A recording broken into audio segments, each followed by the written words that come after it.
ప్రియమైన దేవుని వారలారా, అందరికీ హృదయపూర్వకమైన వందనాలు తెలియజేస్తున్నాను. యాకోబు పత్రికలో మనము 5వ భాగంలో ఉన్నాం. యాకోబు పత్రిక ప్రాథమిక వివరణలో 5వ భాగంలో మనం ఉన్నాం. ఇప్పటికే 4 భాగాలు వివరించడం జరిగింది. ఎన్నో విషయాలు మనం యాకోబు పత్రిక నుండి మనం ఎన్నో విషయాలు నేర్చుకుంటూ ఉన్నాం. మొదటి భాగంలో మరి గ్రంథకర్త యొక్క నేపథ్యము, పత్రిక ఎవరికి రాయబడింది, ఎప్పుడు రాశారు, ఎందుకు రాశారు, ఏ కాలంలో ఉన్న వారికి పత్రిక రాయబడింది, అలాగే గ్రంథకర్త అయిన రచయితగా ఉన్న యాకోబు యొక్క స్వభావం, పరిచర్యలో ఆయనకున్న భారము ఏదైతే ఉన్నదో దాన్ని మొదటి భాగంలో వివరించడం జరిగింది. అలాగే రెండవ భాగంలో మరి శోధనల గురించి, పత్రికలో నుండి శోధనల గురించి, ఆదిమ బోధ ఆధునిక బోధనల మధ్య ఉన్న వ్యత్యాసాన్ని రెండవ భాగంలో చెప్పడం జరిగింది. అలాగే మూడవ భాగంలో మాటను పవిత్రపరిచే మాటలు, మన నాలుక ఎంత చక్కగా దాన్ని వినియోగించాలో తెలియజెప్పే మాటలు యాకోబు పత్రికను ఆధారం చేసుకుని మనము వివరించుకోవడం జరిగింది.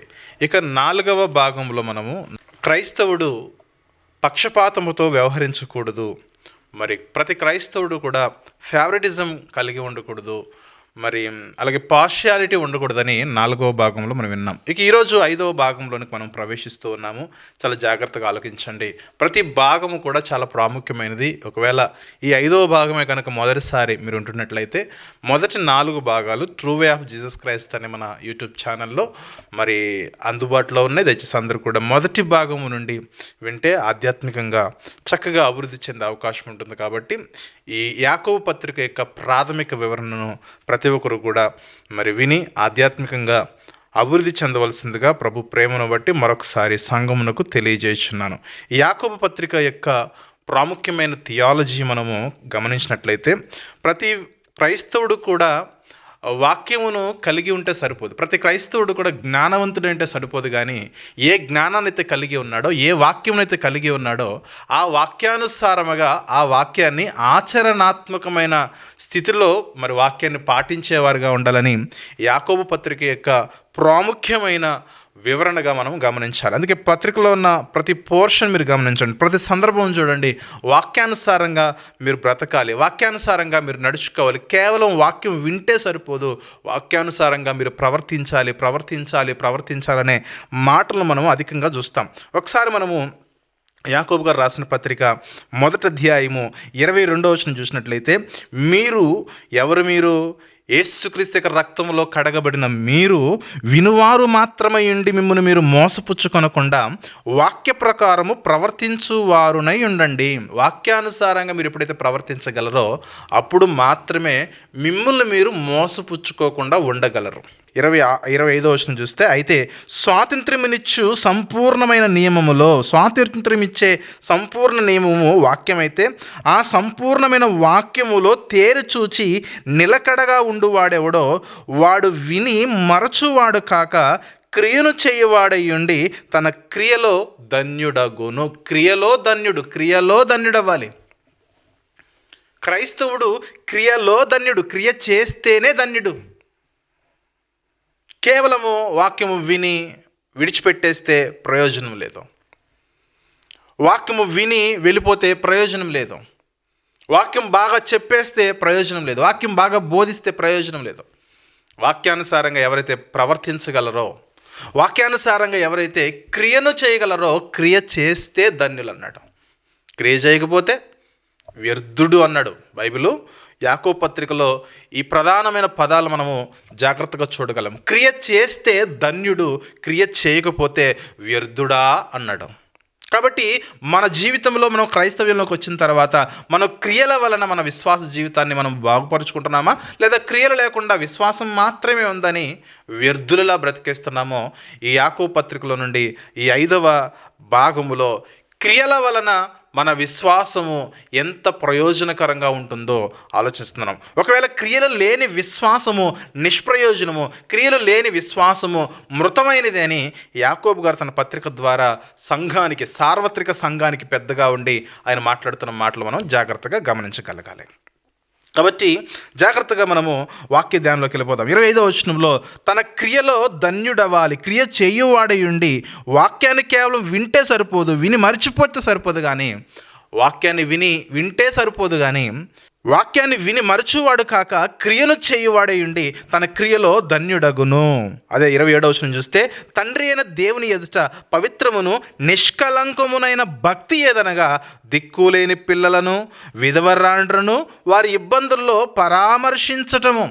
ఇహలోకములో ఉన్న పాపము మనకు అంటుకోకుండా మనం ఎలాగైతే జాగ్రత్త పడుతున్నామో, పాపము చేయకుండా బ్రతుకుతున్న మనము, మన సంఘాల్లో ఉన్నవారు, మనం బ్రతుకుతూ ఉన్న సమాజంలో మన చుట్టూ ఉన్న వారికి మనకు చేతనైనంత వరకు, మనకు సాధ్యమైనంత వరకు, కొన్ని సందర్భాల్లో మనకు స్థాయికి మించి కూడా అంటున్నాడు ఇక్కడ, దిక్కులేని పిల్లలు ఎవరైతే ఉన్నారో, విధవరాండ్రు ఎవరైతే ఉన్నారో వారి ఇబ్బందుల్లో పరామర్శించి వారికి మీరు దాతృత్వము కలిగి చేయాలి, వారికి మీరు దానము చేయాలి, వారికి మీరు ధర్మము చేయాలి.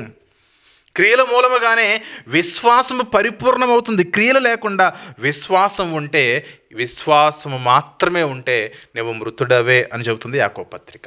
కానీ నేటి క్రైస్తవ్యంలో మాటలు ఎక్కువ, ప్రసంగాలు ఎక్కువ, ఉపదేశములు ఎక్కువ, కానీ దాన ధర్మములో దాతృత్వంతో కూడిన క్రియలు తక్కువ. ప్రియులారా, చెప్పుకునేది ఎక్కువ, కానీ చేసేది మాత్రము చాలా తక్కువగా కనబడుతుంది.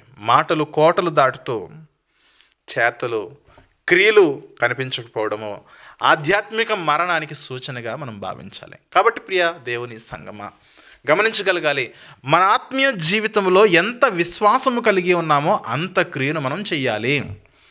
విశ్వాసం నా దగ్గర ఇంత ఉందనంటే క్రియ కూడా అంత చేయాలి. అదే యాకోబు పత్రికలో ఉన్న ప్రాముఖ్యమైన విశ్లేషణ అదే. నువ్వు కేవలము వాక్యం వింటే సరిపోదు, వాక్యం చెబితే సరిపోదు, వాక్యం చదివితే సరిపోదు, వాక్యం వల్ల నువ్వు జ్ఞానాన్ని పొందుకుంటే సరిపోదు. ఏ జ్ఞానాన్ని అయితే పొందుకున్నావో ఆ జ్ఞానాన్ని ప్రాక్టికల్గా ఆచరణలోనికి తీసుకుని రావాలి. తండ్రి అయిన దేవుని ఎదుట పవిత్రమును నిష్కలంకములైన భక్తి ఏదనగా దిక్కులేని పిల్లలు, విధవరాండ్రు, ముసలివాళ్ళు, ఎలాంటి ఆశ్రయము లేనివారు, ఆకలితో అలమటించిపోతూ ఉన్నవారు అనేక మంది ఉన్నారు.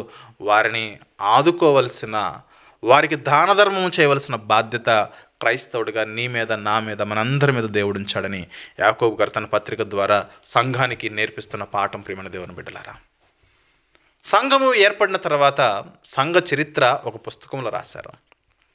ఆ పుస్తకమే అపోస్తుల కార్యములు. ఆ అపోస్తుల కార్యములకు పెట్టబడిన ఆ పేరు చూడండి. సంఘ చరిత్ర ఏ పుస్తకంలో అయితే రాయబడినదో ఆ పుస్తకం పేరు అపోస్తుల మాటలు అని చెప్పలేదు, అపోస్తుల బోధనలు అని చెప్పలేదు, అపోస్తుల ప్రసంగాలు అని చెప్పలేదు. ఆ పుస్తకానికి పెట్టిన పేరు ఏంటంటే అపోస్తుల కార్యములు అని చెప్పారు. ఎందుకంటే సంఘము ఏర్పడిన తర్వాత వారు చేసింది ఉపదేశాలు కాదు, ప్రసంగాలు కాదు, బోధనలు కాదు, కానీ దాన ధర్మాలు, దాతృత్వమైన కార్యక్రమాలు చేసి సంఘాన్ని వారు ఆధ్యాత్మికంగా అభివృద్ధి పరుచుకుంటూ వారు వెళ్ళినట్లుగా వారి దాతృత్వంతో కూడిన మాటలు మనము చూస్తాం. ప్రియులరా, అపోస్తుల కార్యములు 2వ అధ్యాయము 44వ వచనం చూద్దాం. 44వ వచనం చూస్తే అపోస్తుల కార్యములు 2వ అధ్యాయము 44వ వచనం చూస్తే, విశ్వసించిన వారందరూ, ఎవరు వారు? యేసుక్రీస్తు యొక్క రక్తం వల్ల కడిగి బాప్తిసము తీసుకుని సంఘంలోనికి వచ్చి అపోస్తుల బోధ, సహవాసము, రొట్టె విరుచుట, ప్రార్థన చేయడంలో బిజీ అయిపోయిన వారు, వీరు విశ్వసించిన వారైతే విశ్వసించిన వారందరూ ఏకముగా కూడి తమకు కలిగినదంతయు సమిష్టిగా ఉంచుకొనిరి. తమకు కలిగినదంతయు సమిష్టిగా ఉంచుకొనిరి. ఇదియుగాక వారు తమ చరస్థిర రాష్ట్రంలో అమ్మి అందరికీ వారి వారి అక్కర్ర కొలది పంచిపెట్టిరి. విశ్వసించిన వారందరూ కూడా వారు ఏం చేస్తారనంటే తమకు కలిగిన దాన్ని అమ్మి, చరస్థిరాస్తులను అమ్మి అక్కర కలిగిన వారికి అందరికీ కూడా వారు పంచినట్లుగా మనం చూస్తున్నాం. అందుకే అపోస్తుల కార్యములు అన్నారు ఈ పుస్తకాన్ని. ఈ పుస్తకంలో అపోస్తుల వలన దేవుడు చేసిన కార్యములు ఏవైతే ఉన్నావో ఆ కార్యాల్లో దాన ధర్మాలు మొదటిగా సంఘం యొక్క ఫార్మేషన్ జరిగిన తర్వాత, సంఘం యొక్క ఏర్పాటు జరిగిన తర్వాత వారు చేసిన పని ఏంటి చెప్పండి? విశ్వసించిన వాళ్ళందరూ కూడా తమకు కలిగినదంతా అమ్మడం అంటే ఎంత గొప్ప విషయం చెప్పండి కదా. మరొక మాట చూద్దాం, మరొక మాట చూసుకుని మనం వివరించుకుందాం. అపోస్తుల కార్యములు 4వ అధ్యాయము 32వ వచనం నుండి విశ్వసించిన వారందరూ ఏక హృదయమును ఏకాత్మయు గలవారై ఎవడును తనకు కలిగిన వాటిలో ఏదియు తనదని అనుకోలేదు. ఇది నాదండి, ఇది నాదని అనుకోలేదు. అది నాదండి, అది నాదని అనుకోలేదు. అది అందరిది, అది అందరిది, మనందరిది. నాకున్న ఆస్తి అది నాది కాదు, ఈ సంఘానిది, ఇది మనందరిది. దానిలో నుండి మనం ఎప్పుడైనా ఏమైనా మన ఆకలి కొరకు, మన అవసరతల కొరకు మనం దాన్ని ఉపయోగించవచ్చని వారికి కలిగి ఉన్నదంతా కూడా వారు సమిష్టిగా పెట్టుకుని వారు చేసింది ఏంటంటే, ఇదిగాక అపోస్తలులు బహుబలముగా ప్రభువైన యేసు పునరుత్థానమును గురించి సాక్ష్యం ఇచ్చిరి. దైవ కృప అందరి యందు అధికముగా ఉండెను. కృప అధికముగా ఉంటే ఏం జరుగుతుంది చెప్పండి? ఆధునిక బోధనలకు ఆదిమ బోధకు ఉన్న వ్యత్యాసం గురించి మనం ఎప్పుడు వింటూ ఉంటాం. ఆధునిక బోధనలు ఏంటంటే, దేవుని కృప వల్ల నేను ఇల్లు కట్టుకున్నాను, దేవుని కృప వల్ల నేను పెద్ద ఉద్యోగం దొరికింది, దేవుని కృప వల్ల వివాహమైంది, దేవుని కృప వల్ల గర్భఫలాన్ని పొందుకున్నాను, దేవుని కృప వల్ల మరి పంటలు బాగా పండాయి, దేవుని కృప వల్ల ఫారెన్లో మా పిల్లలు సెటిల్ అయ్యారు. ఇలా లోక సంబంధమైన వాటిని దేవుని కృప వల్ల మరి 100 గజాలు స్థలం కొనుక్కున్నానని, దేవుని కృప వల్ల అని లోకాన్ని పొందుకున్నామని చెప్పేవాళ్ళు చాలామంది ఉన్నారు. కానీ ఇక్కడ చూడండి, దైవకృప అందరి యందు అధికముగా ఉండును. వీరికి దైవకృప రాగానే వీరేం చేస్తారనంటే, మనలాగా ఏదో భూమిని ఆస్తిని సంపాదించుకోవడం కాదు, పొందుకోవడం కాదు, కానీ భూములైనను ఇండ్లైనను కలిగిన వారందరూ వాటిని అమ్మిన వాటి వెల తెచ్చి అపోస్తలుల పాదముల యొద్ద పెట్టుచు వచ్చిరి. కృప ఏం చేసింది చెప్పండి? ఉన్నదాన్ని అమ్మి మీరు దాతృత్వము చేయాలి, దాన ధర్మాలు చేయాలని బోధిస్తుంది బైబిల్ గ్రంథం. అందుకే ఆదిమ బోధకు ఆధునిక బోధకున్న వ్యత్యాసం మనం గమనించాలి. ఈరోజు సంఘములోనికి లోకం ప్రవేశించింది, లోక ఆలోచనలు ప్రవేశించాయి. అందుకే ఆధునిక బోధనలన్నీ కూడా ఇలాగే ఉన్నాయి. కృప అంటే దేవుని వల్ల అది పొందుకున్నా, ఇది పొందుకున్నా, ఏదో పొందుకున్నా అని చెబుతున్నారు. కానీ దైవ కృప అందరి యందు అధికముగా ఉండేసరికి, ఇదిగో ఈ సంఘం యొక్క అభివృద్ధి కొరకు, ఈ క్రైస్తవ్యం యొక్క వ్యాప్తి కొరకు, సువార్త పని నిమిత్తము, అలాగే బీదలు, విధవరాండ్రు, దిక్కులేని వారు, అన్నార్తులు, ఆకలితో అలమటించిపోతున్న నిరాశ్రయులు ఎవరైతే ఉన్నారో వారిని ఆదుకోవాలి, దాన ధర్మాలు చేయాలనంటే మన దగ్గర ఉన్న డబ్బులు సరిపోవు. అందుకే నా పొలం అమ్ముతాను, నా ఆస్తి అమ్ముతాను. అదే కదా 35వ వచనంలో, వారు ప్రతి వానికి వాని అక్కర కొలది పంచిపెట్టరు గనుక వారిలో ఎవ్వనికి కూడా కొదువు లేకుండా పోయింది. పంచిపెట్టారు కాబట్టి కొదువు లేదు. అలాగే తర్వాత కుప్రలో పుట్టిన లేవీయుడకు యోసేపు అని ఒకడు ఉండెను. ఇతనికి అపోస్తలులు హెచ్చరిక పుత్రుడు అని అర్థమిచ్చు బర్నబా అను పేరు పెట్టి ఉండ్రి. ఇతడు భూమి గలవాడై ఉండి దాన్ని అమ్మి దాని వెల తెచ్చి అపోస్తలుల పాదముల యొద్ద పెట్టెను. సో ఇప్పుడు ఏం చేయాలి? మేము కూడా భూములు అమ్మేయాలా అని మీరు అడుగుతారేమో. నేను చెప్తున్నాను, భూములు అమ్మమని నేను చెప్పను. ఆ రోజుల్లో వారు ఎందుకు భూములు అమ్మాల్సిన పరిస్థితులు ఏర్పడ్డాయంటే, ఆస్తిని చరస్థిరాస్తులు కలిగి ఉన్నవారు కేవలము కొద్ది మంది మాత్రమే. క్రైస్తవ్యములో ఉన్నవారు కేవలము కొద్ది మంది మాత్రమే. ఈ కొద్ది మంది తమ జీవితాలను, తమ ఆస్తులను త్యాగం చేయగలిగితే అనేక మందికి సువార్తను ప్రకటించవచ్చు, అనేక మందికి అన్నం పెట్టవచ్చు, అనేక మందికి వస్త్రాలు ఇవ్వచ్చు. కాబట్టి వారి కళ్ళెదుట పెద్ద టార్గెట్ కనబడుతూ ఉన్నది. అంతమందిని మనం రీచ్ అవ్వాలనంటే, ఇదిగో 10-15 మంది ఉన్న మనము 500 మంది 1000 మందికి మనం ఆహారం పెట్టాలి, వస్త్రాలు పెట్టాలి, వారికి సువార్తను అందించాలనంటే ఏదో మనం మనిషికి తీసుకుంటేది అయ్యేది కాదు. ఇప్పుడు ఏం చేయాలంటే, మన దగ్గర ఉన్న ఆస్తులను మనం అమ్మాలి, మన దగ్గర ఉన్న భూములను అమ్మాలి, స్థిరాస్తులను అమ్మాలి, అన్నిటినీ అమ్మి అపోస్తులకు ఇస్తే అపోస్తులు వాటిని చక్కగా ఖర్చు పెడతారనే ఉద్దేశంతో ఆ కార్యక్రమం జరిగింది. మరి ఇప్పుడు మనమైతే ఏం చేయాలి? సంఘం ఈరోజు విస్తరించింది, లోకవ్యాప్తంగా ప్రతి ప్రాంతంలో, ప్రతి గల్లీలో, ఊరికి అనేకమైన సంఘాలు వెలిసాయి. కాబట్టి మనం ఏం చేయాలంటే, ప్రతి సంఘము కూడా అందరూ భూములు అమ్మమని నేను చెప్పట్లేదు, కానీ ఎవరైతే క్రైస్తవ్యంలోకి వచ్చారో అందరూ కూడా కొంచెం ఆర్థికంగా ముందుకు రాగలిగితే దాని ద్వారా అనేక మందికి మనము సువార్తను దాతృత్వంతో కూడిన చక్కటి కార్యక్రమాలు, ధర్మంతో కూడిన చక్కటి కార్యక్రమాలు మనం చేయగలిగినప్పుడే అక్కడ క్రియలు అనేవి కనబడుతూ ఉంటాయి. అందుకే యాకోబు గారు అదే చెప్తున్నాడు. ఈ అపోస్తలుల కార్యంలో ఈ పోర్షన్లోకి మనం ఎందుకు వచ్చామంటే మన జీవితంలో విశ్వాసం ఒకటే ఉంటే సరిపోదు, క్రియలు చాలా ప్రాముఖ్యమైనది. అపోస్తలుల కార్యములని పుస్తకానికి పేరు ఎందుకు పెట్టారనంటే అపోస్తలులు వారు చేసిన క్రియలు ఉన్నాయి. ఇక్కడ కేవలం బోధనలు మాత్రమే కాదు, సందేశాలు మాత్రమే కాదు, ప్రసంగాలు మాత్రమే కాదు. ఈ అపోస్తలుల కార్యములలో క్రియలు మనకు ప్రాముఖ్యంగా కనబడతాయి. దీనంతా మనసులో పెట్టుకుని ఒకసారి మనము యాకోబు పత్రికలకు వచ్చేద్దాం. యాకోబు పత్రిక 2వ అధ్యాయము 14వ వచనం చూద్దాం. ప్రియమైన దేవుని బిడ్డలారా, యాకోబు పత్రిక 2వ అధ్యాయం 14వ వచనం చూస్తే, నా సహోదరులారా, క్రియలు లేనప్పుడు ఎవడైనను తనకు విశ్వాసము కలదని చెప్పిన యెడల ఏం ప్రయోజనము?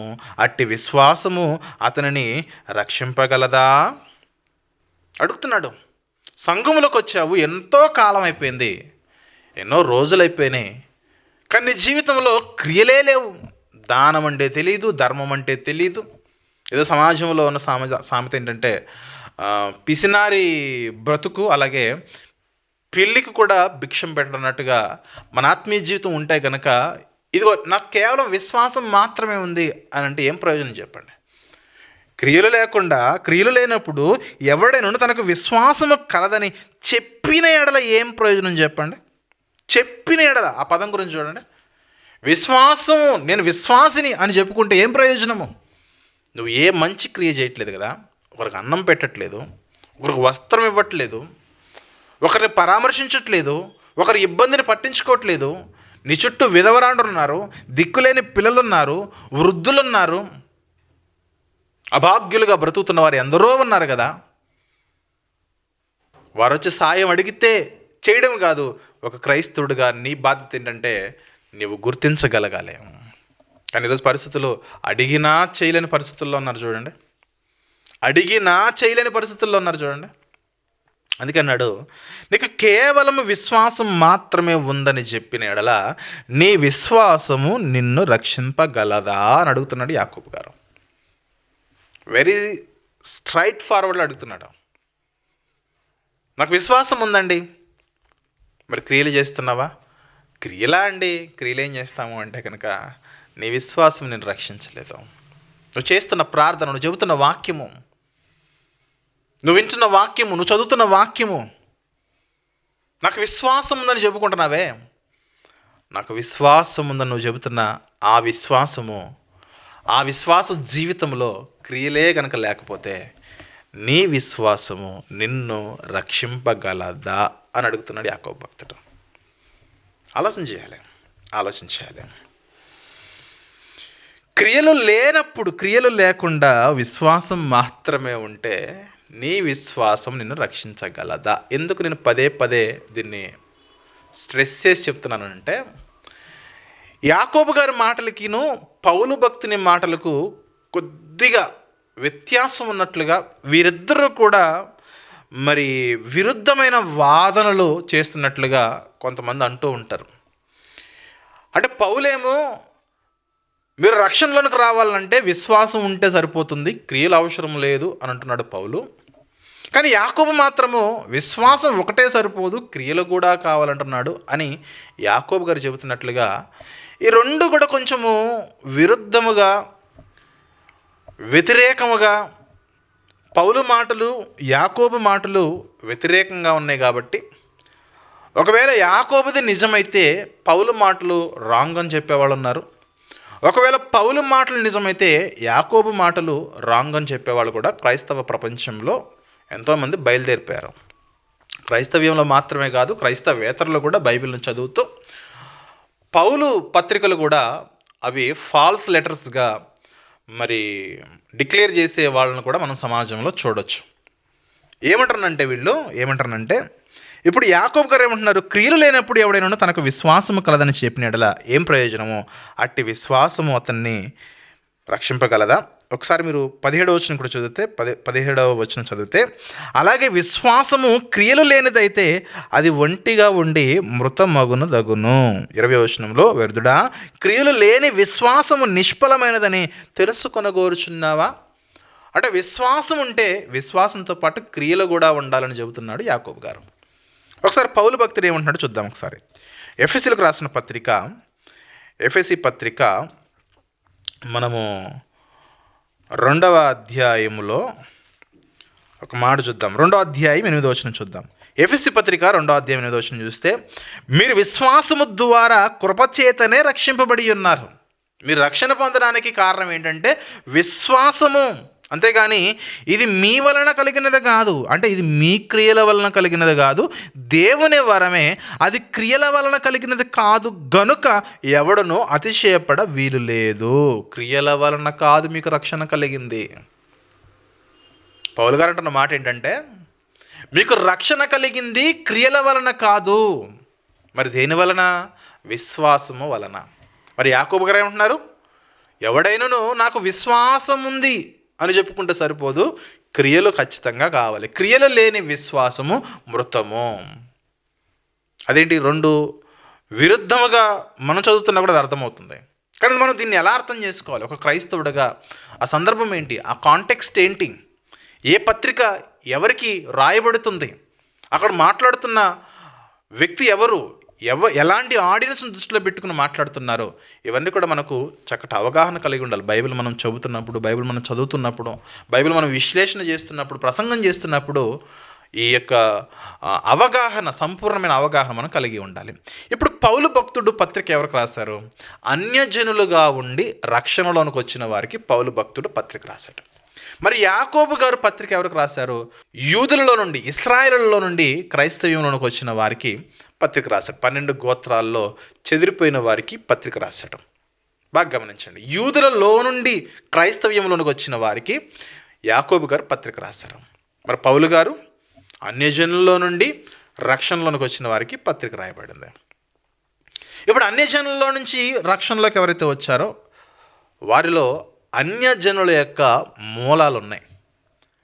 వీరేమనుకుంటున్నారనంటే, మేము ఇది దేవుని కృప వలన కలిగింది అనే దాన్ని వారు పెద్దగా మనసుంచకుండా, మా క్రియలు గొప్పవి కాబట్టి దేవుడు మమ్మల్ని సెలెక్ట్ చేసుకున్నాడు అనే వాదనలోకి వెళ్ళిపోతున్నారు. ఎఫెసీ సంఘంలో ఉన్న సమస్య ఏంటంటే, ఎఫెసీ సంఘం మాత్రమే కాదు, రోమాలో కానీ కొరింథీల్లో కానీ ఈ పౌలు యొక్క పత్రికలు ఎవరైతే అన్ని జనులకు పత్రికలు రాశాడో వారిలో ఉన్న ఒక చెడ్డ క్వాలిటీ ఏంటంటే, మా క్రియలు మంచివండి అందుకే దేవుడు మమ్మల్ని ఎన్నుకున్నాడు, మా క్రియలు మంచివి కాబట్టి దేవుడు మమ్మల్ని సెలెక్ట్ చేసుకుని మాకు దేవుడు రక్షణనిచ్చాడు అనే వాదన సంఘాల్లో వినబడుతూ ఉంటే అలాంటి వాళ్ళకి పత్రికలు రాసి, నాయనా మీరు రక్షణ పొందడానికి మీ క్రియలు ఏమాత్రము కూడా ఎన్నికైనవి కావు, మీ క్రియలు మురికి క్రియలు, పాపపు క్రియలు, చెడ్డ క్రియలు, దుర్మార్గమైన క్రియలు, మీ క్రియలను బట్టి మీరు రక్షణలోనికి రాలేదు, కేవలము దేవుని నమ్మారు, దేవుడు మిమ్మల్ని క్షమించి తన ఉచితమైన కృపను మీకు అనుగ్రహించి మిమ్మల్ని తన సంఘములోనికి ఆహ్వానించటం.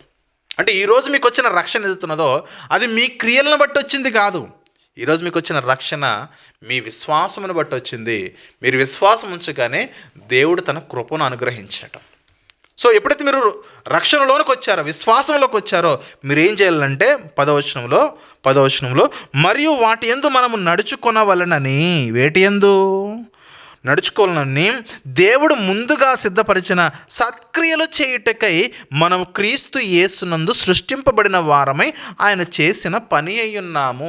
ఇక్కడే చెప్పేశాడు పౌలు భక్తుడు. మనం ఏంటంటే ఆ కాంటెక్స్ట్ అంతా చదవము. పౌలు యాకోబు విరోధ భావంతో వాక్యం చెబుతున్నారు అనే వర్షణ సమాజంలో వృద్ధిస్తున్నారు. కానీ పౌలు గారు వెంటనే చెప్పాడు, మీరు రక్షణలోనికి రావడానికి మీ క్రియలు ఆధారం కాదు, మీకు విశ్వాసం ఉంటే దేవుడు కృపను అనుగ్రహిస్తే మీరు రక్షణలోకి వస్తారు. మీరు ఎప్పుడైతే రక్షణలోకి వచ్చారో ముందుగా నిర్ణయింపబడిన సత్క్రియలు ఉన్నాయి, సత్క్రియలు చేయుట కొరకు మనం నిర్ణయించబడ్డాము. సేమ్ ఎగ్జాక్ట్లీ యాకోబు గారు అదే చెప్తున్నారు. ఎగ్జాక్ట్లీ యాకోబు గారు కూడా మీరు రక్షణలోకి వచ్చిన తర్వాత, మీరు విశ్వాసంలోకి వచ్చిన తర్వాత నేను క్రియలు చేయకుండా అలాగే విశ్వాసంతో కంటిన్యూ అవుతానంటే నో నో నో. విశ్వాసం ఉంటే ఖచ్చితంగా క్రియలు కూడా ఉండాలి, క్రియలు ఉంటే ఖచ్చితంగా విశ్వాసం కూడా ఉండాలని యాకోబు గారు బల్లగుద్ది చెబుతున్నాడు. విశ్వాసములో క్రియలు లేకుండా బ్రతికితే, క్రియలు లేకుండా నీ విశ్వాస జీవితాన్ని కొనసాగిస్తే నీవు మృతుడవే అంటున్నాడు. చూద్దాం ఒకసారి యాకోబు పత్రిక 2వ అధ్యాయము 14వ వచనం మరలా చదువుదాం. నా సహోదరులారా, క్రియలు లేనప్పుడు ఎవడైనను తనకు విశ్వాసము కలదని చెప్పిన యెడల ఏం ప్రయోజనము? అట్టి విశ్వాసం అతనిని రక్షింపగలదా? యాకోబు గారి వర్షన్ ఏంటి? ఈ ఇద్దరి వర్షన్లు, పౌలు గారి వర్షను, యాకోబు గారి వర్షను ఒకదాని తర్వాత ఒకటి పెట్టుకోవాలి. ముందు రక్షణలోనికి ప్రవేశించడానికి క్రియలు అవసరం లేదు నాయన, ఇది పౌలు చెప్తున్నాడు. అది కేవలము దేవుని కృప వలన, విశ్వాసం వల్ల మీరు రక్షణలోనికి వచ్చారు. దేవుని కృప వల్ల మీరు రక్షణలోకి వచ్చారు. ఇది మొదటిది పౌలు యొక్క వర్షను. కానీ యాకోబు గారి వర్షన్ ఏంటి? యాకోబు గారి వర్షన్ ఏంటి? రక్షణలో కొనసాగడానికి, రక్షణ విశ్వాస జీవితాన్ని మీరు సంపూర్ణం చేయడానికి క్రియలు కావాలయ్యా, క్రియలు కావాలి. క్రియలు లేకుండా రక్షణ విశ్వాస జీవితాన్ని మీరు సంపూర్తి చేయలేరని కొన్ని ఉదాహరణలు చెప్తున్నాడు ఈ పోర్షన్లో. యాకోబు పత్రిక 2వ అధ్యాయం 14వ వచనం నుండి 26వ వచనం వరకు చూద్దాం. చక్కగా మనం వివరించుకుంటూ మనం ముందుకు వెళ్ళిపోదాం. 15వ వచనం చూస్తే, సహోదరుడైనను సహోదరి అయినను దిగంబరులై ఆనాటికి భోజనము లేక ఉన్నప్పుడు. నీ యొద్దకు ఎవరో వచ్చారు, ఒక సహోదరి కానీ, ఒక సిస్టర్ కానీ, ఒక బ్రదర్ కానీ, ఎవరో, వాళ్ళు తెలిసిన వాళ్ళ తెలియని వాళ్ళ అని యాకోబు గారు మెన్షన్ చేయట్లేదు. ఒక వ్యక్తి అంతే. ఒక మనిషి నీ యొద్దకు వచ్చాడు, నీ యొద్దకు వచ్చినప్పుడు మీరు ఎవడైనను శరీరమునకు కావలసిన వాటిని ఇయ్యక సమాధానంగా వెళ్ళండి. శరీరానికి ఏం కావాలి? ఇంతంత అన్నం కావాలి, బాగా చలిగా ఉంది, ఇంతంత వస్త్రం కావాలి, ఇంత దుప్పటి కావాలి, ఇదే వస్త్రాలే సరిగ్గా లేకపోతే వాళ్ళకి వస్త్రం ఇవ్వాలి. ఇవేమి ఇవ్వకుండా, శరీరంలోకి కావాల్సిన వాటిని ఇవ్వకుండా సమాధానంగా వెళ్ళండి. చలిగాచుకోండి. మరీ అంత చలిగా ఉంటే నొప్పులతో మంటేసుకుని చలిగాచుకోండి. బెడ్షీట్ ఇచ్చి వారిని సత్కరించడం, గణపరచడము గొప్ప విషయమా? ఉచిత సలహాతో వారిని పంపించడం గొప్ప విషయమా? క్రైస్తవుడు అయినందుకు ఒకవేళ ఇలాంటి విషయాల్లో గనక, దాన ధర్మ దాతృత్వ కార్యక్రమాల్లో గనక క్రైస్తవునిగా నీ పాత్ర ఏమీ లేకపోతే నీ విశ్వాసము మృతమైనదే అంటున్నాడు. అదే అంటున్నాడు, సమాధానంగా వెళ్ళండి, చలి కాచుకోనండి, తృప్తి పొందనండి. అదేంటి, నువ్వు వస్త్రమే ఇవ్వలేవు, నువ్వు కప్పుకోవడానికి దుప్పటే ఇవ్వలేదు, తినడానికి ఇంత అన్నమే పెట్టలేదు, సమాధానంగా వెళ్ళు, చలి కాచుకో, తృప్తి పొందరని చెప్పినాడు. అలా ఏం ప్రయోజనం? చెబితే ఏం ప్రయోజనం? ఇవ్వాలి కదా. ప్రియమైన దేవుని బిడ్డలారా, 17వ వచనంలో, అలాగే విశ్వాసము క్రియలు లేనిదైతే అది ఒంటిగా ఉండి మృతమైనదగును. విశ్వాసము ఉంది అని చెప్పుకుంటే సరిపోదు, అందుకే చెప్పిన ఎడల అన్నాడు చూడండి. 14వ వచనంలో కూడా విశ్వాసము క్రియలు లేనప్పుడు ఎవడైనాను విశ్వాసము కలదని చెప్పిన ఎడల ఏం ప్రయోజనం? చెబితే ఏం ప్రయోజనం క్రియలు చేయకుండా? అలాగే 16వ వచనంలో కూడా, మీరు ఎవడైనా శరీరమునకు కావలసిన వాటిని ఇవ్వకుండా ఈ సమాధానముగా వెళ్ళండి, చలి కాచుకోనండి, తృప్తి పొందరని చెప్పిన ఎడల ఏం ప్రయోజనం? చెబితే ఏం ప్రయోజనం? కార్యము జరగాలి కదా. ఇప్పుడు చాలామంది సాక్ష్యాలు చెప్తారు, లేదా సేవకులు కూడా, విశ్వాసంతో ప్రార్థన చేస్తే దేవుడు అన్నీ అనుగ్రహిస్తాడు అని చెప్తారు. ఇప్పుడు నువ్వు విశ్వాసంతో ప్రార్థన చేసినప్పుడు దేవుడు కూడా నీకు కావలసిన వాటిని ఇవ్వకుండా విశ్వాసాన్ని అనుగ్రహిస్తే నువ్వు తీసుకుంటావా? క్రియలను కోరుకుంటావా? నువ్వు క్రియలను కోరుకుంటావా? క్రియలను తీసుకుంటావా? దేవుడిచ్చే విశ్వాసాన్ని తీసుకుంటావా? నీకేమో దేవుని దగ్గర నుంచి క్రియలు కావాలి, దేవుడి కార్యాలు కావాలి. మనం మాత్రము ఉచిత సలహాలు చెప్తున్నామంతే. విశ్వాసంతో ప్రార్థన చేద్దామంటే దేవుడు ఇస్తాడా? నీ దగ్గరికి ఎందుకు పంపించాడు? నువ్వు ఇవ్వాలి, నీ ద్వారా ఇవ్వాలని. నువ్వేమో చేతులు ముడుచుకొని వెనకాల పెట్టుకొని ప్రవర్తిస్తున్నావు. విశ్వాసం అనేది కంటికి కనిపించదు. ఆ విశ్వాసమును ఎలా ప్రదర్శించాలంటే క్రియారూపకంగా ప్రదర్శించాలి. అంతే కదా. విశ్వాసమును మనము చూడలేము, కానీ విశ్వాసం యొక్క ఫలితాలను మనం చూడగలం. ఎలా? క్రియల ద్వారా సాధ్యమవుతుంది. నాకు విశ్వాసం ఉందని చెప్పుకుంటే సరిపోదు, విశ్వాస సంబంధమైన క్రియలు ఎల్లప్పుడూ కూడా చేసేవారుగా ఉండాలని యాకోబు గారు మాట్లాడుతున్న మాటలు ప్రియులారా. విశ్వాస సంబంధమైన క్రియలు చెయ్యాలి, చేస్తేనే క్రైస్తవుడివే. లేకపోతే నీ విశ్వాసము నిన్ను రక్షింపగలదా? నీవు ఒక క్రైస్తవుడిగా ఉండగలవా? క్రియలు లేని విశ్వాసము మృతము అని యాకోబు గారు చెప్పట్లేదా? అదే కదా 18వ వచనంలో, అయితే ఒకడు అంటున్నాడు, నీకు విశ్వాసం ఉన్నది, నాకు క్రియ ఉన్నదే. అంటే నీకేమో విశ్వాసం ఉంది, నాకు క్రియ ఉంది. దానికి అర్థం ఏంటి? నాకు విశ్వాసం లేదు, నీకు క్రియ లేదు. ఇలాంటి వాళ్ళు బయలుదేరిపోయారు. విశ్వాసము లేకుండా క్రియ ఉన్న వృధానే, క్రియ లేకుండా విశ్వాసం మాత్రమే ఉన్నా వృధానే. చెప్పుకుంటే ఏం ప్రయోజనం? రెండూ ఉండాలి. విశ్వాసము మేలైనదిగా ఉండాలి, క్రియ మేలైనదిగా ఉండాలి. ఏదో క్రియ మాత్రమే మేలైనదిగా ఉంటే, విశ్వాసం మాత్రమే మేలైనదిగా ఉంటే ఉపయోగం లేదు. కొంతమంది దేవుని యందు విశ్వాసం ఉంచరు, కానీ గొప్ప గొప్ప దాన ధర్మాలు చేస్తూ ఉంటారు. ఏం ప్రయోజనం చెప్పండి? దేవుని యందు విశ్వాసం ఉంచి విశ్వాస సంబంధమైన క్రియలు చేయాలి, విశ్వాస సంబంధమైన దానము చేయాలి. అప్పుడు మన భక్తి జీవితానికి ఒక అర్థం ఉంటుంది. అదే చెప్తున్నాడు 18వ వచనంలో. అయితే ఒకడు, నీకు విశ్వాసం ఉన్నది, నాకు క్రియలు ఉన్నవి, క్రియలు లేకుండా నీ విశ్వాసము నాకు కనపరచుము, నేను నా క్రియల చేత నా విశ్వాసము నీకు కనపరుతునని చెప్పాను. అది ఎలా సాధ్యము? విశ్వాసము లేకుండా క్రియలు ఎట్లా చేస్తావు? క్రియలు లేకుండా విశ్వాసాన్ని ఎలా కంటిన్యూ చేయగలవు? అందుకే దెయ్యం గురించి మాట్లాడుతున్నాడు. దెయ్యం గురించి తెలుసు కదా నీకు, కదా? దెయ్యం గురించి తెలుసు కదా. 19వ వచనంలో, దేవుడు ఒక్కడైనా నీవు నమ్ముచున్నావు, అలాగూ నమ్ముటం మంచిదే. దేవుణ్ణి నువ్వు నమ్ముటం మంచిదే, విశ్వాసం ఉంచటం మంచిదే. నువ్వు నమ్మినట్లుగా దెయ్యం కూడా నమ్ముతుంది. దెయ్యములు కూడా నమ్మి వణుకుచున్నాయి. దెయ్యానికి చాలా భయం దేవుడు అంటే. ఏమర్థమవుతుంది మనకి ఈ వచనం ఆలోచన చేసినప్పుడు? ఏం అర్థం అవ్వాలి మనకు? దేవుడు ఉన్నాడని, దేవుడు ఒక్కడే అని మనిషి నమ్ముతున్నాడు, దెయ్యము నమ్ముతుంది. ఈ మనిషిని దెయ్యముతో ఎందుకు పోలుస్తున్నాడు అంటే ఇక్కడ 19వ వచనంలో, దెయ్యానికి దేవుడున్నాడనే నమ్మిక అయితే ఉన్నది, కానీ దెయ్యం ఎప్పుడు కూడా మంచి పనులు చేయదు. దెయ్యం ఎప్పుడు కూడా దాతృత్వము, దాన ధర్మము, మంచి పనులు చేయదు. దెయ్యం ఎలాగైతే మంచి పనులు చేయదో, నువ్వు కూడా మంచి పనులు చేయకపోతే ఆ దెయ్యానికి నీకు ఏం తేడారా అని అడుగుతున్నాడు. ఆ దెయ్యానికి నీకు ఉన్న వ్యత్యాసం ఏంటి? ఇద్దరు ఒకటే కదా, ఇద్దరు ఒకటే, సేమ్ టు సేమ్. ఎప్పుడు?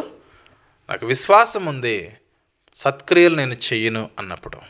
నాకు విశ్వాసం ఉన్నది, నా దగ్గర ఉన్న ధనాన్ని బీదల కొరకు నేను వినియోగించను అని చెప్పినప్పుడు. నా దగ్గర విశ్వాసం ఉంది, ఒకరికి నేను అన్నం పెట్టను అన్ను పలికినప్పుడు. ఏం ప్రయోజనము? దెయ్యము మంచి పనులు చెయ్యదు. అందుకే దేవుడు ఒక్కడైనా నీవు నమ్ముతున్నావు, అలాగ నమ్మటం మంచిదే. దెయ్యాలు కూడా నమ్ముతున్నాయి. నీకు దెయ్యానికి ఉన్న తేడా ఏంటి? క్రియలు లేకపోతే నీవు దెయ్యముతో సమానుడవే. విశ్వాసం మాత్రమే ఉంటే సరిపోదు, దేవుని నమ్మితే సరిపోదు, క్రియలు ఉండాలి. క్రియలు లేకపోతే నువ్వు దెయ్యంతో సమానమే. ఈ దాతృత్వం గురించి కొత్త నిబంధనలో చాలామంది భక్తులు ప్రస్తావన చేశారు. బీదలను ఆదుకోవడం, విధవరాండ్రులను, తల్లిదండ్రులు లేని వారిని, దిక్కులేని వారిని, అనాథలను, అభాగ్యులను, వృద్ధులను ఆదుకోమని, బీదలైన వారిని మీరు జ్ఞాపకం చేసుకోమని బైబిల్ గ్రంథంలో అనేక మంది ప్రస్తావన చేశారు. ప్రత్యేకించి మన క్రొత్త నిబంధనలో ఉన్న విషయాన్ని మనం చూద్దాం ఒకసారి. లూకాసు వార్తలో యోహాను భక్తుడు, లూకాసు వార్త 3వ అధ్యాయంలో బాప్తిస్మం ఇచ్చు యోహాను గారి యొక్క ప్రసంగం చూద్దాము దాతృత్వం గురించి. లూకాసు వార్త 3వ అధ్యాయము 8వ వచనం చూస్తే, లూకాసు వార్త 3:8 వచనము, మారు మనసునకు తగిన ఫలములు ఫలించండి. మారు మనస్సునకు తగిన ఫలాలు ఫలించాలి అంటే విశ్వాస సంబంధమైన క్రియలు చేయాలి. 10వ వచనం చూస్తే, అందుకు జనులు, అలాగైతే మేము ఏం చేయాలి, ఏం చేస్తే మేము మంచి క్రైస్తవులుగా మార్పు చెందగలము, మేము ఏం చేస్తే మంచి విశ్వాసులుగా మేము ఉండగలమని యోహాను గారిని ప్రజలు అడుగుతూ ఉంటే, అతడు 11వ వచనంలో యోహాను గారు, 2 అంగీల గలవాడు ఏమీ లేని వానికి ఇయ్యవలెను, ఆహారము గలవాడును అలాగే చేయవలనని వారితో చెప్పాను. దానము, నీ దగ్గర 2 ఉంటే 2 ఇచ్చేయమని చెప్పట్లే, 1 ఇయ్యి, 1 నువ్వు ఉంచుకో. నీ దగ్గర 100 ఉంటే 50 ఇవ్వు, 50 ఉంచుకో. బైబిల్ దశంభాగం గురించి మాట్లాడుతూ ఉంటుంది. కానీ క్రొత్త నిబంధనల యోహాను గారు దశంభాగంతో ఆయన సంతృప్తి చెందేవాడు కాదు. ఆయనకి 50% కావాలి. 50% ఎప్పుడైతే నువ్వు ఇవ్వగలవో దైవ సంబంధమైన కార్యక్రమాల కొరకు, దేవుని కొరకు నీ ఆధ్యాత్మిక జీవితము దేవుని సన్నిధిలో ఎంతగా అభివృద్ధి చెందుతుందో యోహాను గారు మాట్లాడుతున్నమాట. నాకు కావాలని నేను చెబుతున్న మాట కాదు, యోహాను గారే చెబుతున్నారు. 2 ఉంటే 1 అంటే ఆ 2లో సగం 1, 50లో సగం 25, 100లో సగం 50. ఫుడ్ గురించి కూడా ఆహారం కలిగిన వాడు కూడా అలాగే చేయాలి. నీ దగ్గరున్న దానిని, నీ దగ్గర ఇంత భోజనం ఉంటే దాన్ని లేని వారికి పెట్టడానికి ప్రయత్నం చేయి, దానిలో సగం. అంతేగాని సమాధానంగా వెళ్ళు, రేపురా, ఇప్పుడు ఆకలిని వస్తే రేపురా అని చెప్తావేంటి మనము? పొయ్యి మీద గిన్నెలో ఇంత అన్నం ఉంటుంది. ఎవరైనా అన్నం కావాలనే వస్తే ఒకవేళ చద్దన్నం లేకపోతే పంపించేస్తారు, ఆ వేడివేడి అన్నం పెట్టడం ఇష్టం లేక. ఎంత దయనీయమైన పరిస్థితుల్లో వేడన్నము, మనం వండుకున్న మంచి కూర వేయడానికి ఇష్టపడరు. పెడితే బాగా నిన్నటి అన్నము, పొద్దున అన్నము, బాగా చల్లగా అయిపోయిన అన్నం పెట్టడానికి ముందుకొస్తారు, కానీ మంచిది అప్పుడే వండిన అన్నం పెట్టడానికి ఇష్టపడరు. చూడండి, ఇది యోహాను గారి బోధ. ఈయనకి 50% కావాలి. యేసుప్రభువారు ఏమంటున్నారు చెప్పండి? మత్తయి సువార్త 25వ అధ్యాయము 35వ వచనంలో, నేను ఆకలి కొంటిని మీరు నాకు భోజనం పెట్టితిరి, దప్పికొంటిని మీరు దాహం ఇచ్చితిరి, పరదేశినయుంటిని నన్ను చేర్చుకుంటురి, దిగంబరనై ఇంటిని నాకు బట్టలు ఇచ్చితిరి, రోగినై ఇంటిని నన్ను చూడవచ్చితిరి, చెరసాల్లో ఉంటేమి నా ఎద్దుకు వచ్చితిరి అని చెప్పాను. అందుకు నీతిమంతులు అంటున్నారు, ప్రభువా, ఎప్పుడు నీవు ఆకలి కొండిటి ఇంటి చూచి నీకు ఆహారం ఇచ్చితిమి, నీవెప్పుడు దప్పికొన్నావు, నీకెప్పుడు పరదేశం అయి ఉన్నావు, నీవెప్పుడు దిగంబరమై ఉన్నావు, నీవెప్పుడు రోగి అయి ఉన్నావు, నీవెప్పుడు చెరసాల్లో ఉన్నావు అంటే ప్రభు అంటున్నాడు, మిక్కిలి అల్పులైన ఈ నా సహోదరులకు చేస్తే నాకు చేసినట్టే. వాళ్ళకి చేస్తే నాకు చేసినట్లే, వాళ్ళకి ఆహారం ఇస్తే నాకు ఇచ్చినట్లే, వాళ్ళకి వస్త్రం ఇస్తే నాకు చేసినట్లే, వారిని పరామర్శిస్తే నన్ను పరామర్శించినట్లే. వారు రోగి ఉన్నప్పుడు వారికి మీరు పరామర్శిస్తే నాకు చేసినట్టే. అర్థమవుతుందా? ఇది ప్రభు చెబుతున్న విషయాలు ప్రియులారా. మనకు బాగా తెలిసిన సందర్భం కాబట్టి ఇక్కడ ఎక్కువసేపు నిలబడట్లేదు. అందుకే మన జీవితంలో మనం చేస్తున్న ఒక మంచి కార్యం సంఘం ద్వారా బీదలైన రోగులు ఎవరైతే ఉన్నారో వారిని జ్ఞాపకం చేసుకుని, సంఘము ద్వారా మనం కొంత అమౌంట్ కలెక్ట్ చేసుకుని గాంధీ హాస్పిటల్లో, ఇలాంటి హాస్పిటల్స్ దగ్గర మనము మరి అన్నదాన కార్యక్రమాలు మనం చేపట్టాం. కొన్ని ప్రాంతాలకు వెళ్ళినప్పుడు, వేములవాడ ఆ పరిసర ప్రాంతాలకు వెళ్ళినప్పుడు వారికి ఇక్కడ నుంచి మనము మరి వస్త్రాలు, మరి చీరలు కానీ, పురుషులకు కావాల్సిన వస్త్రాలు కానీ కొనుక్కొని వెళ్ళి వారికి ఇవ్వడం జరిగింది. ఇప్పటికీ నేను చెబుతూ ఉంటాను సంఘంలో, ఒకవేళ మీకు వస్త్రాలు కనుక టైట్ అయిపోతే, మీకు వస్త్రాలు కనుక దీన్ని మీరు వేసుకోలేదనంటే కనుక వేరే ఒకరికి ఇవ్వడానికి ముందుకు రండి అని. వేరే వాళ్ళకి ఇచ్చేయండి. బీరువాలో పెట్టుకోవడం వల్ల ఉపయోగం ఏంటి చెప్పండి? బీరువాలో పెట్టుకోవడం వల్ల, బీరువాలో దాచుకోవడం వల్ల ఎలాంటి ప్రయోజనం లేదు. అవి లేని వాళ్ళు, సరిగ్గా వస్త్రాలు లేనివారు, పిల్లలు, పెద్దలు అనేక మందికి మన సమాజంలో కనబడుతూ ఉంటారు. వారికి మనం వినియోగించిన వస్త్రాలు ఇవ్వడంలో తప్పు లేదు. యోహాను గారు అన్నారు, నీకు 2 వస్త్రాలు ఉంటే 1 వస్త్రం ఇవ్వు.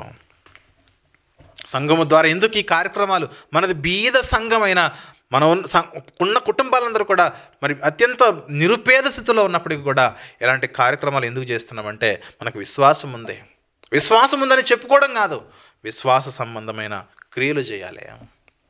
ఇక చిన్న సంఘమే, ఇక బీద సంఘమే ఇన్ని కార్యక్రమాలు చేయగలుగుతున్నప్పుడు మరి ఎంతోమంది పెద్ద పెద్ద సంఘాలు ఉన్నాయి మన రాష్ట్రాలలో, మన దేశంలో. కానీ ఇదే దేశంలో, ఇదే రాష్ట్రాల్లో ఆకలితో అలమటించిపోతున్న వారు కూడా అనేక మంది ఉన్నారు.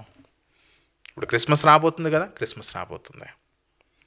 క్రిస్మస్ పేరిట ఎన్నో వేలు, లక్షలు ఖర్చు పెడతారు ప్రతి సంఘము కూడా. ఒక కుటుంబం 20,000, 30,000, ఇంకా డబ్బులు ఉంటే ₹1,00,000 ఖర్చు పెడతారు. బట్టలకని, తిండికని, సెలబ్రేషన్స్ కానీ, ఇంటికని.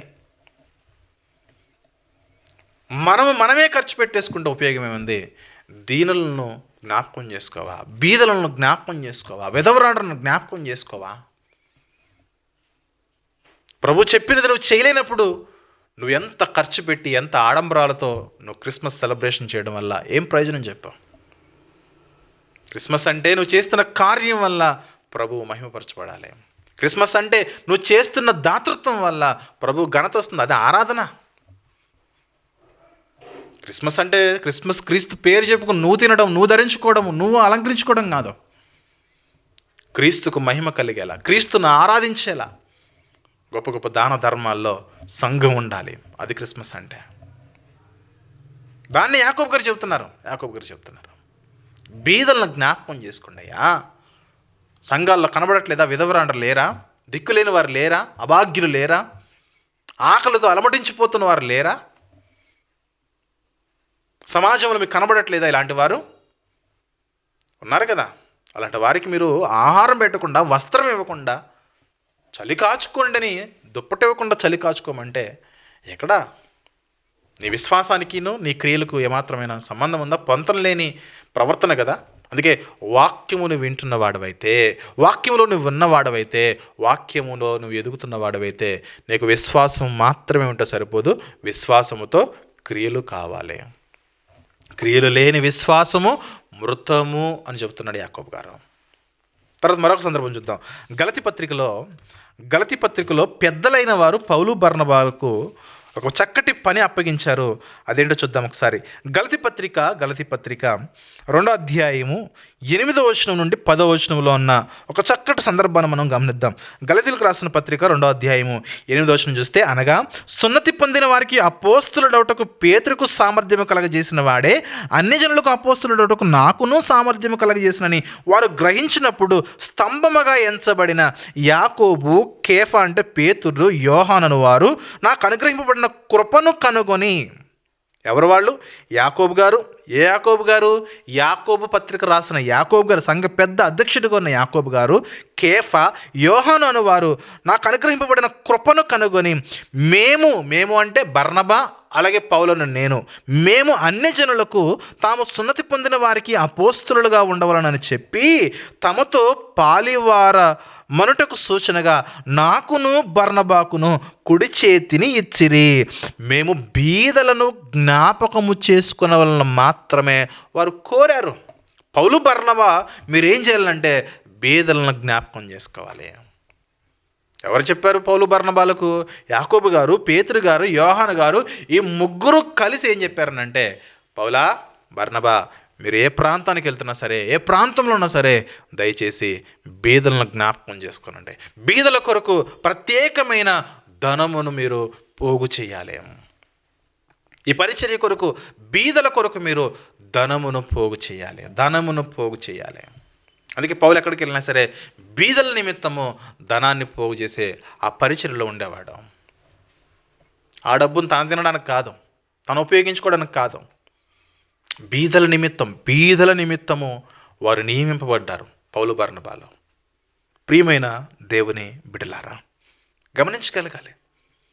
విశ్వాసం ఒక్కటే ఉంటే సరిపోదు నాయనా, విశ్వాసం ఒక్కటే ఉంటే సరిపోదు, క్రియలు కావాలి అని చెబుతున్నాడు యాకోబు గారు. చూద్దాం ఒకసారి. యాకోబు పత్రిక 2వ అధ్యాయము 20వ వచనంలో, వ్యర్థుడా క్రియలు లేని విశ్వాసము నిష్ఫలమైనదని తెలుసుకొని కోరుచున్నావా? విశ్వాసం ఒకటే ఉంటే నువ్వు వ్యర్థుడు అంటుంది వాక్యము. విశ్వాసంతో పాటు క్రియలు కూడా ఉంటే నువ్వు ధన్యుడు అంటుంది వాక్యము. మనము ధన్యులుగా ఉండాలా? వ్యర్థుడా అంటే పనికి మాలినవాడా అని అర్థం, యూజ్లెస్ ఫెలో అని అర్థం, అంతే కదా. వ్యర్థుడా క్రియలు లేని విశ్వాసము నిష్ఫలమైనదని తెలుసుకొని కోరుచున్నావా అని చెబుతూ మరలా ఒక 2 ఉదాహరణలు చెబుతున్నాడు. వారిలో ఒకటి అబ్రహాం గారి గురించి, రెండోది రాహాబు గురించి, రెండవది రాహాబు గారి గురించి. మొదటిగా అబ్రహాం గారి గురించి చూస్తే 21వ వచనంలో, మన పితరుడైన అబ్రహామును తెలుసు కదా మీకు. ఎవరితో మాట్లాడుతున్నాడు? 12 గోత్రముల వారితో మాట్లాడుతున్నాడు. 12 గోత్రాల నుండి క్రైస్తవ్యంలోనికి వచ్చిన వారితో మాట్లాడుతున్నాడు. ఏమని మాట్లాడుతున్నారు? నీ విశ్వాసం నిన్ను రక్షించాలంటే క్రియలు కావాలి. ఎలా అంటే అబ్రహాము గారు తెలుసు కదా, అబ్రహాం మన పితరుడైన అబ్రహాం తెలుసు కదా. ఆ అబ్రహాము తన కుమారుడైన ఇస్సాకును బలిపీఠం మీద అర్పించినప్పుడు అతడు క్రియల వలన నీతిమంతుడని తీర్పు పొందలేదా? క్రియల వలన అబ్రహాము నీతిమంతుడని తీర్పు తీర్చబడ్డాడు కదా. 22వ వచనంలో విశ్వాసం అతని క్రియలతో కూడా కార్యసిద్ధి కలగజేసిననియు క్రియల మూలముగా అతని విశ్వాసము పరిపూర్ణమైనదనియు గ్రహించుచున్నావు కదా. అబ్రహాము ఎందుకు విశ్వాసులకు తండ్రి అయ్యాడు? కేవలం విశ్వాసం ఉంచినందుకు కాదు. దేవుడు చెప్పాడు, అబ్రహాము నేను నీకు సంతానాన్ని ఇస్తాను. అది నమ్మినందుకు మాత్రమే కాదు, అది నమ్మాడు, అది విశ్వాసం ఉంచాడు దేవుని యొక్క మాట మీద. అబ్రహాము చేసిన క్రియ ఏంటి? తన కుమారుడని ఇస్సాకును బలిపీఠం మీద అర్పించినప్పుడు అతడు క్రియల వలన నీతిమంతుడని తీర్పు తీర్చబడలేదా? విశ్వాసం అతని క్రియలతో కూడా కార్యసిద్ధి కలగజేసిననియు క్రియల మూలముగా అతని విశ్వాసము పరిపూర్ణమైనదని దీనివల్ల గ్రహిస్తున్నాము కదా. అబ్రహాము, దేవా చెప్పు నాయన, ఏం కావాలి తండ్రి, ఏం కావాలి, ఎందుకు నన్ను పిలిచావు అంటే, ఇదిగో లేక లేక కలిగిన నీ కుమారుడు ఇస్సాకు నాకు కావాలి. ఇదిగో నేను చూపిస్తున్న పర్వతం మీదకి వెళ్ళు, అక్కడ బలిపీఠం కట్టు, కట్టెలు పేర్చు, నిప్పు తీసుకుని వెళ్ళు. ఇస్సాకును కట్టెల మీద పేర్చి నాకు బలిగా అర్పించనగానే మారు మాట్లాడకుండా క్రియ జరిగించడానికి ముందుకెళ్ళిపోయాడు. దేవుడు ఏమడిగాడు చెప్పనా? అబ్రహాముని అడిగింది దేవుడు ఇస్సాకుని అని మనం పైన చూస్తున్నా. ఇస్సాకు అంటే అబ్రహాముకు, శారముకు ఎంతో ఇష్టం, ప్రేమ. నువ్వు ప్రేమించు ఒక్కడయ్యున్న నీ కుమారుడు, నువ్వు ప్రేమించు కుమారుడు నాకు కావాలి అంటే, నీ ప్రేమ ఎక్కడుందో ఆ ప్రేమ నాకు కావాలి. నీ సంతోషం ఎక్కడుందో, నీ సంతోషం ఇస్సాకు మీద ఉంది కదా, ఆ ఇస్సాకు నాకు కావాలి. నీ నవ్వు ఎక్కడుందో నీ నవ్వు నాకు కావాలి. ఇస్సాకు అంటే అర్థం ఏంటి చెప్పండి? ఇస్సాకు పుట్టినప్పుడు దేవుడు నవ్వు కలగజేసాడని నవ్వు అని అర్థం ఇచ్చే ఇస్సాకుని పేరు పెట్టారు. నీ ప్రేమ నాకు కావాలి, నీ సంతోషం నాకు కావాలి, నీ నవ్వు నాకు కావాలనగానే, దేవా నాకు విశ్వాసం ఉంది నాయన, నాకు విశ్వాసం ఉంది, నా నవ్వు నీకు ఇస్తాను, నా సంతోషం నీకు ఇస్తాను, నా ప్రేమను నీకు ఇస్తానని ఇస్సాకును తీసుకెళ్ళి కట్టెలు పేర్చి దాని మీద పడుకోబెట్టి కత్తెత్తి అని చేసిన త్యాగపూరితమైన క్రియ చూడండి. క్రియ అంటారు దాన్ని, క్రియ అంటారు. మనము ప్రార్థన చేస్తాం, ప్రభా నీ కోసం నేను ఏదైనా చేసేస్తాను ప్రభా అంటావు. తీరా చేయాల్సిన సమయానికి వచ్చేసరికి ఏం చెయ్యం. అనా పైసా కూడా ఖర్చు చేయడానికి దేవుని సంబంధమైన కార్యాలు, విశ్వాస సంబంధమైన దాతృత్వాలు, దాన ధర్మాలు చేయడానికి 10 రూపాయలు కూడా ఇవ్వడానికి ముందుకు రావడం చూడండి. గమనించగలగాలి. మనది బీద సంఘము, బీదవారు అయినప్పటికీ కూడా ఎన్నో దాతృత్వ కార్యక్రమాలు మనం చేయగలుగుతున్నాం. సాక్ష్యాలు ఉన్నాయి. యూట్యూబ్లో మనం చేసిన అన్నదాన కార్యక్రమాలు సాక్ష్యాలు ఉన్నాయి. ఇప్పటికీ చాలా చోట్ల వస్త్రాలు మనం కలెక్ట్ చేసి అనేక మందికి వాటిని మనం ఇస్తున్నాం. బట్టలు, ఏదైనా ప్రాంతానికి వెళ్తున్నప్పుడు వస్త్రాలు పంచుతున్నాం, బెడ్షీట్లు పంచుతున్నాం. ఒక క్రిస్మస్కి బెడ్షీట్లు పంచాం. ఫుడ్ డొనేషన్, ఫ్రూట్స్, ఎన్నో కార్యక్రమాలు చేయగలుగుతున్నాం. ఎందుకు అంటే దేవుడు నన్ను వాక్యములో ప్రేరేపిస్తున్నాడు. ఒకవేళ ఇవి చేయలేకపోతే గనక, ఈ క్రియలు చేయలేకపోతే గనక, విధవరాండ్రులను కానీ దిక్కులేని వారిని, అనాథలను ఆదుకోలేకపోతే గనక నువ్వు క్రైస్తవుడు ఎంత మాత్రం కూడా కాదు. రాసిపెట్టుకో. అందుకే 23వ వచనంలో, కాబట్టి అబ్రహాము దేవుని నమ్మెను, అది అతనికి నీతిగా ఎంచబడను, లేఖనము నెరవేర్చబడను, మరియు దేవుని స్నేహితుడని అతనికి పేరు కలిగెను. నమ్మాడు. ఎలా నమ్మాడు? క్రియల వలన నమ్మాడు. అబ్రహాముకు పెట్టిన పేరేంటి? దేవునికి స్నేహితుడు. అబ్రహాము దేవునికి స్నేహితుడు. అయ్యా ఎంత గొప్ప మాట చెప్పండి, ఎంత మంచి మాట. దేవునికి స్నేహితుడు. ఎందుకు? నేను అడిగితే అబ్రహాం తన కుమారుణ్ణి ఇచ్చాడు, క్రియ చేశాడు కాబట్టి అబ్రహాము యొక్క విశ్వాసము పరిపూర్ణమైనది. విశ్వాసం పరిపూర్ణం అవ్వాలంటే క్రియ జరగాలి. క్రియ జరగకపోతే విశ్వాసం ఎన్నటికీ కూడా పరిపూర్ణం కాదు. తర్వాత 24వ వచనంలో, మనుషుడు విశ్వాసం మూలము మాత్రము కాక క్రియల మూలములను నీతిమంతులను ఎంచబడనని మీరు దీనివలన గ్రహించితిరి. పౌలు యాకోబు మాటలు క్లాష్ అయ్యేది ఎక్కడ అంటే ఈ వచనమే. పౌలేమో విశ్వాసం ఉంటే సరిపోద్ది అన్నాడు, యాకోబేమో విశ్వాసం ఒకటే కాదు నైనా క్రియలు కావాలన్నాడు.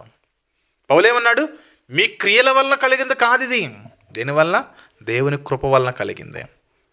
అర్థం చేసుకోవాలి. వాక్యాన్ని మనం చదువుతున్నప్పుడు దాని యొక్క ఇంటర్ప్రిటేషన్ ఏదైతే ఉన్నదో దాన్ని మనం అర్థం చేసుకోవాలి. వ్యాఖ్యానం మనకు అర్థం కావాలి. వ్యాఖ్యానం మనకు అర్థం కాకపోతే పౌలు యాకోబు మాటలు మనకు విరోధంగానే కనబడతాయి. ఆల్రెడీ విన్నాం కదా, విశ్వాసంలోనికి రావాలంటే నీ క్రియలు అవసరం లేదు, ఎందుకంటే నీ క్రియలు మురికి క్రియలు. దేవుని కృప వల్ల నువ్వు విశ్వాసంలోకి వస్తున్నావు. కానీ విశ్వాస జీవితాన్ని, రక్షణ జీవితాన్ని కొనసాగించాలంటే కనుక విశ్వాసముతో పాటు క్రియలు చాలా ప్రాముఖ్యమైనది. క్రియలు లేని విశ్వాసము మృతము అంటున్నాడు యాకోబు భక్తుడు. దీన్ని మనం అర్థం చేసుకోవాలి. తర్వాత రెండవ ఉదాహరణగా 25వ వచనంలో ఇటువలనే అబ్రహాము వలనే రాహాబును వేశ్య కూడా దూతలను చేర్చుకుని వేరొక మార్గమున వారిని వెలుపలికి పంపినప్పుడు క్రియల మూలముగా నీతిమంతురాలని ఎంచబడెను కదా. రాహాబును వేశ్య ఒకప్పుడు తన జీవితము, తన గతం ఏంటంటే వేశ్య. ఎందరితోనో అక్రమంగా తన జీవితాన్ని గడిపేసింది. సో అక్రమమైన తన క్రియలను బట్టి దేవుడు రాహాబు అనే ఆ స్త్రీకి, తన కుటుంబానికి తన పాత జీవితంలో ఉన్న క్రియలను బట్టి దేవుడు రక్షణ ఇవ్వలేదు. ఏ క్రియలను బట్టి రక్షణ? వేగుల వారిని, దూతలను చేర్చుకుని వారిని భద్రపరిచి, నా ప్రాణం పోయినా పర్వాలేదు అని అంటే, ఈ దూతలు గనక, ఇశ్రాయేలు నుండి వచ్చిన ఈ దూతలు వేగుల వారు గనక రాహాబు ఇంట్లో ఉన్నారనే వార్త యెరికో రాజుకు గనక వినబడితే రాహాబు జీవితం ఆ రోజుతో శ్మశానం అయిపోతుంది, సమాధి అయిపోతుంది. చూస్తున్నారా? విశ్వాసములో క్రియలను చేయడానికి భక్తులు వారి జీవితాల్లో ప్రాణాలతో చెలగాటమాడేశారు. అబ్రహాము తన కుమారుడైన ఇస్సాకు ప్రాణాలతో చెలగాటమాడాడు. ఎత్తాడు కత్తి, నిమిషం ఆలస్యమైన, క్షణం ఆలస్యమైనా సరే దేవుడు పిలవడంలో ఏటు పడేది, ఇస్సాకు మరణించేవాడు. రాహాబు కూడా మీరు చూడండి, రాహాబు అనే స్త్రీ తన ప్రాణాలను అడ్డుపెట్టి ఇశ్రాయేలు నుంచి వచ్చిన ఆ దూతలను కాపాడింది, క్రియ జరిగించింది. ముందటి క్రియను బట్టి రాహాబుకు రక్షణ కాదు, విశ్వాసం ఉంచిన తర్వాత, దేవుని గురించి తెలుసుకున్న తర్వాత ఆ వేగుల వారిని రక్షించింది. కాబట్టి ఆమె చేసిన క్రియను బట్టి రాహాబు అనే స్త్రీకి బైబిల్ స్థానం ఇచ్చింది. గమనించగలగాలి. రాహాబును స్త్రీ విశ్వాస సంబంధంగా నేటికి జీవించినది ఎలా? తన క్రియలను బట్టి. యెహోషువ గ్రంథంలో నేటికి ఆమె వారి మధ్య జీవించుచున్నదనే పదం ఉంటుంది. ఆ రోజు భౌతికంగా ఇశ్రాయేలుల మధ్య రాహాబు తన కుటుంబము వారి మధ్య నివసించింది. ఈ రోజుకి తను చేసిన క్రియలను బట్టి ఆత్మీయంగా, విశ్వాస సంబంధంగా రాహాబు అనే స్త్రీ జీవించుచూనే ఉన్నది. క్రియ కావాలి. బైబిల్లో భక్తులందరినీ చూడండి, వారి జీవితంలో విశ్వాస సంబంధము అయిన క్రియలను జరిగించడానికి వారు తమ ప్రాణాలతో చెలగాటమాడారు. బైబిల్ క్రిస్టియానిటీకి, ప్రస్తుత క్రిస్టియానిటీకి అంత వ్యత్యాసం ఉన్నది. ఒక మంచి కార్యక్రమం చేస్తున్నాము, అన్నదానం చేస్తున్నాము, ఒక 100 రూపాయలు ఇవ్వండి అంటే ఇవ్వలేకపోతున్నాము. మరి మనం తినడం మానేస్తున్నామా? 3 పూట్లు చక్కగా తింటున్నాం మనము. 3 పూట్లు చక్కగా తింటున్నాం మనము. ఒక్క పూట దిక్కులేని వారికి, అనాథలకు, విధవరాండ్రకు, బీదలైన రోగులకు మనం ఎవరైనా సెలెక్ట్ చేసుకుని చెప్పండి సంఘం ద్వారా. బీదలైన రోగులు హాస్పిటల్స్లో, గవర్నమెంట్ హాస్పిటల్స్లో ఉన్న పేషెంట్స్ ఎవరైతే ఉన్నారో వారికి మనం భోజనాన్ని అందిస్తున్నాం. రుచికరమైన భోజనం, పౌష్టిక ఆహారం మనం అందిస్తున్నాం. విత్ ఎగ్, బనానా, మంచి ఆహారము. గమనించగలగాలి. నాకు విశ్వాసం ఉందండి అని చెప్పుకోవద్దు దయచేసి. విశ్వాసం ఉంది అని అన్నవాళ్ళు క్రియ చేయడానికి ముందుకు రావాలి. సంఘము ద్వారా ఎలాంటి మంచి కార్యాలు అయితే జరుగుతున్నాయో వాటన్నిటిలో పాలుభాగస్తులు అవ్వాలి. లేదా నేను సంఘంలో ఇవ్వడం నాకు ఇష్టం లేదంటే వ్యక్తిగతంగా అయినా చెయ్యి. ఇక్కడే చేస్తే అది దానం అన్నట్టు కాదు, వ్యక్తిగతంగా అయినా చెయ్యి. దేవుడు నీకు ఇస్తున్న దానిలో, నీకు ఇస్తున్న బియ్యంలో, నీకు ఇస్తున్న ధనములో ఆ బీదలను జ్ఞాపకం చేసుకో. నీ గురించి, నీ కుటుంబం గురించి ఎంతైతే ఖర్చు పెడుతున్నావో అట్లీస్ట్ దానిలో ఒక 5%, 3%, 4% నీకు సాధ్యమైతే 10% అయినా పర్వాలేదు. బీదలను జ్ఞాపకం చేసుకో. బీదల కొరకు దాతృత్వము కలిగి ఉండు. ఎక్కడ నిస్వార్థంగా పరిచర్య జరుగుతుందో అక్కడ ఇవ్వడానికి ముందుకు రావాలి. యాకోబు గారు మాట్లాడుతున్నది అదే 26వ వచనంలో, ప్రాణము లేని శరీరం ఎలాగో మృతమో అలాగే క్రియలు లేని విశ్వాసం కూడా మృతమే. ఈ శరీరానికి ప్రాణం లేకపోతే తీసుకెళ్ళి శ్మశానంలో సమాధి చేస్తారు. నీ విశ్వాసానికి కూడా క్రియలు లేకపోతే ఆ రోజు, ఏ రోజైతే నీ విశ్వాసంలో క్రియలు ఉండవో ఆ రోజు విశ్వాసం మృతమే. అందుకే ప్రతి దినము కూడా క్రియలలో మన జీవితాన్ని ముందుకు కొనసాగించాలి. అది ప్రియమైన దేవుని బిడ్డలారా, దాతృత్వం అనే లక్షణాలు ఆప్షనల్ కాదు. చేస్తే చేయండి, చేయకపోయినా పర్వాలేదని చెప్పట్లేదు. అది ఖచ్చితంగా చేయాలి, తప్పనిసరిగా చేయాలి. తప్పనిసరిగా చేయాల్సిన విషయాలు అవి.